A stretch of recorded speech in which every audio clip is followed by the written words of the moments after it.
साथियों नमस्कार, स्वागत है आपका फील्ड स्टडी मंत्र यूट्यूब चैनल पे। साथियों यूपी ट्रिपल एस सी लेखपाल भर्ती परीक्षा में अब देखो आपका फाइनल रिजल्ट तो हो ही चुका है, लेकिन सबसे बड़ी बात है कि नियुक्ति पत्र की खुशखबरी जो होगी आपको बहुत ज़्यादा होने वाली है। और साथियों नियुक्ति पत्र का यूपी सरकार कार्यक्रम बना रही है कि कब इसके नियुक्ति पत्र बांटे जाएँ और एक बड़ा तुम्हारा नियुक्ति पत्र वितरण समारोह होगा। और ये यूपी के जो वो तो नियुक्ति पत्र बांटे जाएंगे मुख्यमंत्री जी के द्वारा, तो उसकी डेट भी अनाउंसमेंट हो जाएगी। और दूसरी, ये तुम्हारा नियुक्ति पत्र होंगे, ये वितरण होगा, ये कब होगा, जनवरी या फरवरी में। और बहुत ज़्यादा संभावना साथियों, मैंने पहले ही बताया था, जनवरी की है। जनवरी अंत तक आपको नियुक्ति मिल जाएगी, नियुक्ति पत्र मिल जाएगा। और दूसरा, बहुत ज़्यादा खिंचेगा तो 15 फरवरी, उससे ज़्यादा नहीं होगा। ठीक है, इस पे भी लोग कहते हैं कि नहीं ये तो चुनाव के बाद जाएगा। ऐसा मत बोलो साथी, चुनाव के बाद जाएगा, पहले ही होने वाला है। जनवरी लास्ट में या फरवरी के सेकंड वीक तक ये समाप्त हो जाएगा आपका नियुक्ति पत्र वितरण। ठीक है साथियों। अब साथियों सबसे बड़ी बात है कि जो प्रोविजनल साथियों उनका क्या होगा। जो प्रोविजनल कर दिया गया है, काफ़ी लोग प्रोविजनल हैं, तो उन छात्र छात्राओं के नियुक्ति पत्र कब मिलेंगे। देखो आपके लिए एक बार आयोग बुलाएगा और आपका दोबारा से डॉक्यूमेंट वेरिफिकेशन कराएगा। और कोई भी अगर आपके पास जैसे कोई डॉक्यूमेंट अगर आपका मिस है, तभी तो प्रोविजनल हुए हो आप, तो वहाँ पर आप जाके एक बार कह भी सकते हो, देख भी सकते हो कौन सा जो डॉक्यूमेंट है आपका मिस हुआ है, तो आप वहाँ पे जाके पता भी कर सकते हो। लेकिन जब आपके लिए कॉल आएगी कि आप डॉक्यूमेंट वेरिफिकेशन कराएं, तो आपको वहाँ जाना पड़ेगा और उसके बाद आपको नियुक्ति पत्र मिलेंगे। थोड़ा सा डिले हो सकता है, लेकिन साथियों आपको चिंता करने की बात नहीं है। अगर आप सही हैं तो आप दोबारा से डॉक्यूमेंट वेरिफिकेशन कराने जाएंगे और वहाँ पर अपना जो भी नियुक्ति वो पत्र लेटर होगा या कोई डॉक्यूमेंट है, तो वो अगर इसमें कोई समस्या है तो आपको बता दिया जाएगा। ये होता है, तो प्रोविज़न वालों को भी समस्या नहीं है साथियों। और साथियों अब सबसे बड़ी बात यह है कि नियुक्ति पत्र के बाद, जो नियुक्ति पत्र हो जाएगा, नियुक्ति पत्र मिल जाएगा, उसके बाद कितने महीने की ट्रेनिंग होने वाली है आपकी। जो ट्रेनिंग होती है लेखपाल की, कितने महीने की होती है, तो कितने महीने का प्रोविज़न पीरियड होता है। वैसे तो साथियों इसका प्रोविज़न पीरियड होता है 1 वर्ष का, ठीक है, 12 महीने का। और आपकी जो ट्रेनिंग होती है वो चलती है 9 से लेकर 4, 10 से लेकर 4 घंटे, 10 बजे से लेकर 4 बजे तक। और ट्रेनिंग का जो स्थल होता है, या समझो कि ट्रेनिंग होती कहाँ है, तो जैसे आपको मान लो कि ज़िला कोई भी मिला है, उसी ज़िले के एक स्थान बना दिया जाएगा। हर ज़िले में होती है लगभग, तो उसी ज़िले के स्थान बना दिया जाएगा, तो वहाँ पर आपकी ट्रेनिंग होगी। ठीक है, लेकिन जैसे ट्रेनिंग ख़त्म हो जाएगी, क्या उसके बाद आपको कार्यभार मिलेगा, ऐसा नहीं है। पिछली बार आपने देखा होगा, जब अखिलेश कार्यकाल में जब ये नियुक्ति हुई थी, हमारे लेखपालों की, तो उसमें भी भारी कमी थी उस टाइम पे राजस्व लेखपालों की। तो उस टाइम पे भी जैसे उन्होंने क्या करा, 3 दिन कराते थे ट्रेनिंग और 3 दिन आपको किसी उसमें कार्यभार दे देते थे कि आप यहाँ देखो। ठीक है, तो उसमें क्या होता है, अब सैलरी की बात आती है कि ट्रेनिंग में सैलरी मिल जाएगी। ट्रेनिंग में सैलरी नहीं मिलती है, लेकिन कार्यभार देंगे तुरंत सैलरी मिल लगेगी। और उनकी ट्रेनिंग बहुत ज़्यादा नहीं हुई थी, 2-3 महीने की ट्रेनिंग हुई थी। लेकिन इस बार भी ऐसा ही होगा, जैसे ही तुम्हारे 3 दिन की ट्रेनिंग, 3 दिन का कार्यभार, तो फिर आपको पूरी सैलरी देने की देगी सरकार। ठीक है, तो आप टेंशन मत लो। तो ये होता है कि आपको 3 दिन की ट्रेनिंग करनी पड़ेगी, 3 दिन कार देखेंगे आप। और कार्य आपका क्या होता है, राजस्व निरीक्षक के अंडर होता है, तो आपको उन्हीं को रिपोर्ट करना पड़ता है, राजस्व निरीक्षक को, आरआई को।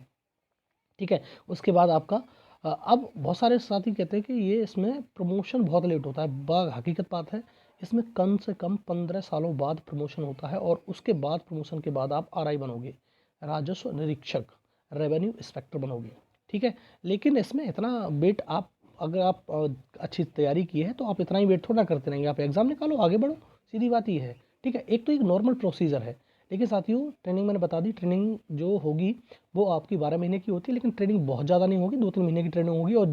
और जैसे ही आपको ट्रेनिंग पे भेजा जाएगा, उस टाइम पे ही आपको कार्यभार सौंप दिया जाएगा कि यहाँ पर आपको 3 दिन देखना है। 3 दिन आपको ट्रेनिंग होगी, 3 दिन आपको देखना है, तो आपकी जो सैलरी है पूरी बन के चली आएगी। ठीक है, तो आपको टेंशन लेने की ज़रूरत नहीं है। दूसरा, वेटिंग लिस्ट और पीएस साथियों का क्या होगा।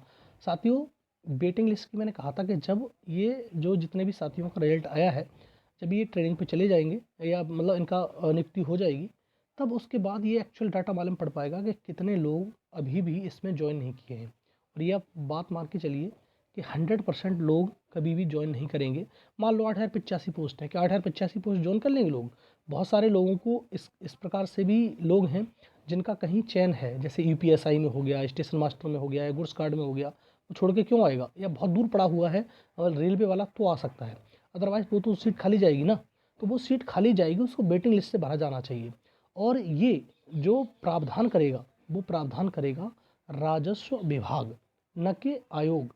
आयोग तो सिर्फ अपना काम कर देगा, लेकिन राजस्व विभाग ने हरी झंडी दे दी कि हमें मतलब अगर आपके पास सीट वैकेंट है तो तुम्हारी वेटिंग लिस्ट से भर दी जाए, तो उससे कोई आपत्ति नहीं होगी आयोग को, वो भर देगा।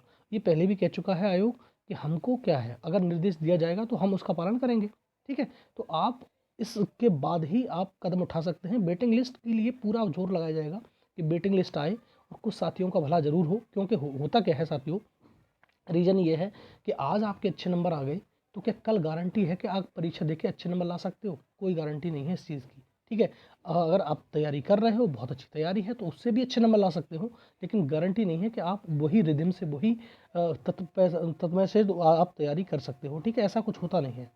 ठीक है साथियों, तो उसी तन्मयता से आप तैयारी नहीं कर सकते, और आप जानते हो हमेशा समय आपके फेवरेबल नहीं होता है। इसीलिए आप समझो कि आपको इस वेटिंग लिस्ट की बहुत ज़्यादा ज़रूरत है, और इसके लिए पुरजोर कोशिश की जाएगी कि आपकी वेटिंग लिस्ट आए, और आपको जो सही बात तो ये है कि आपको जो सीट बचेंगी उसके लिए आपको नियुक्त किया जाए और आपको भी जॉब मिले। और मेरे हिसाब से कम नहीं तो 500-700 लोग तो ऐसे होंगे ही होंगे जो ज्वाइन नहीं करेंगे, और 1000 भी हो सकते हैं, क्योंकि उन्होंने बस डीबी करा लिया, उनका नाम भी आ गया फाइनल लिस्ट में, लेकिन वो जॉब नहीं करेंगे, ये बात मान लीजिए आप। ठीक है, तो बहुत सारे लोग हैं इस प्रकार के जॉब नहीं करेंगे। दूसरा साथियों, पीएस साथियों की बात करें, जो हमारे पीएस कैंडिडेट हैं, पीएस साथी हैं, आप देखो धरना प्रदर्शन कर रहे हैं बेचारे। अब सरकार को इस पे संज्ञान लेना चाहिए, उनकी भी बात सुननी चाहिए, और उनकी क्या परेशानी है, क्या दिक्कत है, वो बेचारे बार बार अवगत कराते रहते हैं आयोग को भी, सरकार को भी। तो सरकार को इस संज्ञान लेना चाहिए, क्योंकि भाई देखो, छात्र परेशान हैं। अगर नॉर्मल छात्र परेशान है तो परेशान तो वो भी है, अगर उनको वो दिव्यांग साथी हैं तो उनके लिए थोड़ा सा आप राहत दीजिए उनको। उनकी जो 188 सीटें हैं तो उनको भरिए, फिल करिए, और उसके उनके साथ ही जो सभी साथी हैं उनके साथ ही नियुक्ति पत्र वितरण समारोह में शामिल कीजिए, उनको भी नियुक्ति दीजिए। ठीक है, लेकिन आपका ये दायित्व है सरकार का कि उनका संज्ञान अवश्य ले, क्योंकि ऐसे ठंड जाड़े में बताओ बेचारे बैठे पड़े हैं, मतलब धरना प्रदर्शन कर रहे हैं। और इसी प्रकार से आपको मालूम है कि एएसओ के छात्र भी हैं, अनवरत धरना कर रहे हैं, आपको मालूम होना चाहिए। तो इसी प्रकार से क्या धरना ही करते रहेंगे बेचारे ये? तो उनको भी आप समझो, उनको दिलवाओ नियुक्ति पत्र वगैरह, और साथ में ही उनकी जॉइनिंग दो। ठीक है, जिससे क्या होगा कि जितनी भी सीटें हैं 8085, वो एक साथ भरी जा सके, सबका वो हो सके, और जितनी भी सीट वेटिंग की बचें, मतलब जितनी भी सीट वैकेंट बचें, वो वेटिंग से भरी जाएँ। ये हमारी पुरजोर अपील है। और साथियों, मैं आपको बता दूँ कि इसमें जैसे मैंने पहले भी बताया था कि अभी तो ये तुम्हारा इसका हो रहा है, ये 8085 पदों का चल रहा है लेखपाल पे, लेकिन बहुत जल्द आपको मार्च में आचार संहिता लगेगी, उससे पहले एक लेखपाल की बड़ी भर्ती आपके समक्ष प्रस्तुत होगी पैट 2023 से। तो एक बड़ा अनाउंसमेंट आपके लिए, आप जानते भी हो, मैं कई बार कह चुका हूँ आपको, कई बार बता चुका हूँ। तो एक बड़ी भर्ती आपको देखने को मिलने वाली है पैट 2023 से, और ये बहुत बम्पर भर्ती होने वाली है, लगभग इसी के बराबर होने वाली है। तो आपको ज़्यादा सोचने की ज़रूरत नहीं है साथियों। ठीक है, तो आपको क्या करना है, आपको सिर्फ और सिर्फ, अगर आपके पैट में मैंने बता दिया था 40 नंबर के समथिंग बनना है, तो आप तैयारी में जुट जाओ, लग जाओ, बहुत अच्छा आपका मेंस में देखने को मिलेगा। ठीक है, तो ये रही बात साथियों। प्रोविजनल वाले घबराएं नहीं, आपको एक बार डॉक्यूमेंट वेरिफिकेशन के बुलाया जाएगा। नियुक्ति पत्र की जहाँ तक बात है साथियों, जनवरी के एंड में और फरवरी के सेकंड वीक तक आपको 100% नियुक्ति पत्र वितरित कर दिए जाएंगे। इसके लिए यूपी सरकार प्लान कर रही है। ठीक है साथियों, वेटिंग लिस्ट की मैंने बता दी, ट्रेनिंग कितने महीने की होती है वो भी बता दी, और कार्यभार कब मिलेगा, कौन सी तहसील मिलेगी, ये आपको बहुत जल्द होने वाला है। फरवरी तक आपको सब कुछ देखने को मिल जाएगा। अगर साथियों वीडियो अच्छा लगता है तो लाइक शेयर कर दो, चैनल सब्सक्राइब कर लो, और बेल आइकन जरूर दबा देना, जिससे मेरी आने वाली वीडियो आपको मिल जाएगी। ठीक है साथियों, धन्यवाद।